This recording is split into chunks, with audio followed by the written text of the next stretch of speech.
The Man Who Knew Too Much. Let us go through the summary of it, written by Alexander. Here there are two characters in this chapter, that is Private Quelch and the Professor. Private Quelch. Let's start with the summary of The Man Who Knew Too Much. In this of the chapter is the Private Quelch or the Professor, as he was nicknamed, really knew too much.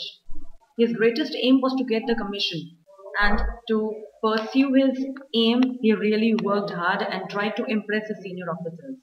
Technical definition, the part of the rifle, its use and care, and all things related to his profession. He had them all by heart.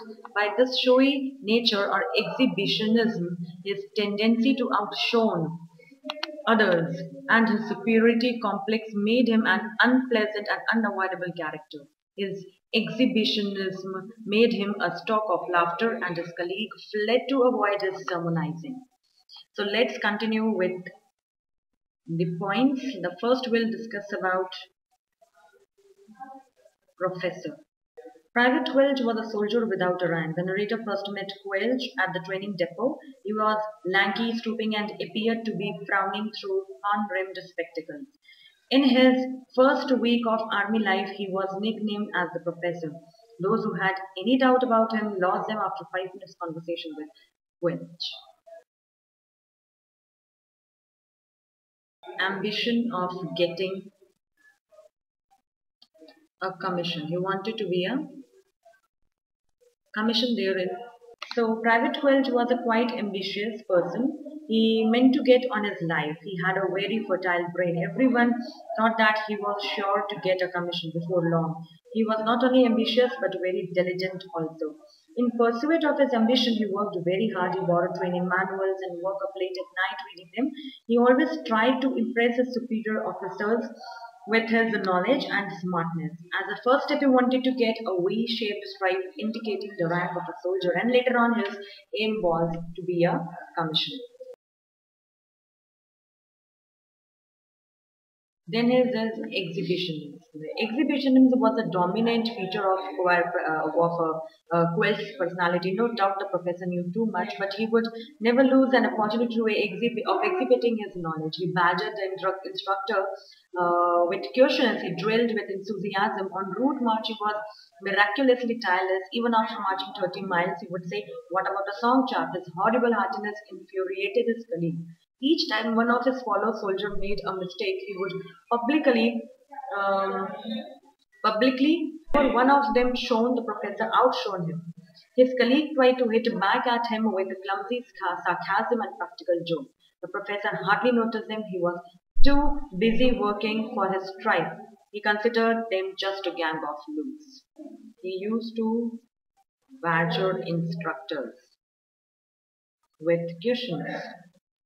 Let's discuss about this. The first lesson in musketry was being delivered by a sergeant. He told them that the speed at which bullet left the rifle was well over 2005 feet per second, I guess. Then a voice interrupted. It was the professor. He publicly corrected him by saying 2,440 feet per second. The sergeant felt humiliated, and in hope of a revenge, he put question again and again to the professor, but it only enhanced the professor's glory, because he knew all of the point, all of the thing which was asked by the sergeant. Then later on, Corporal Turnbull snubbed the professor about Corporal Turnbull. Then Corporal Turnbull was a different man. He was not to be trifled with. He was explaining the outside of the grenade.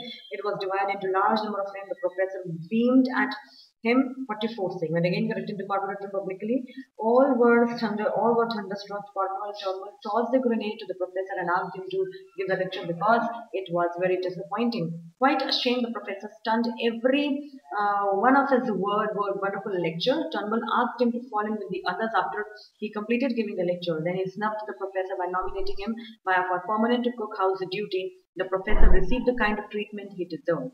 The treatment he deserved, that means he always used to interrupt whenever a professor used to give the lecture, and this was a punishment for him according to the Corporal Turnbull. And when he received this punishment, everybody was under the impression that it will bring a change in professor, but happilessly nothing like that happened. The professor in the cookhouse. The professor was not nominated for a commission, but was certainly nominated for permanent cookhouse duties. He became a stock of laughter for his fellow soldiers. It was a joke for a day. But old habits die hard. The professor was in his true element again. He found the method of peeling potatoes quite unscientific and unhygienic. He protested against the method. He drew the attention of the cook to the sheer waste of vitamin value. His colleagues fled as they could not stand his exhibition of knowledge anymore. So that reveals that if he has been asked to go to the cookhouse, there is no change in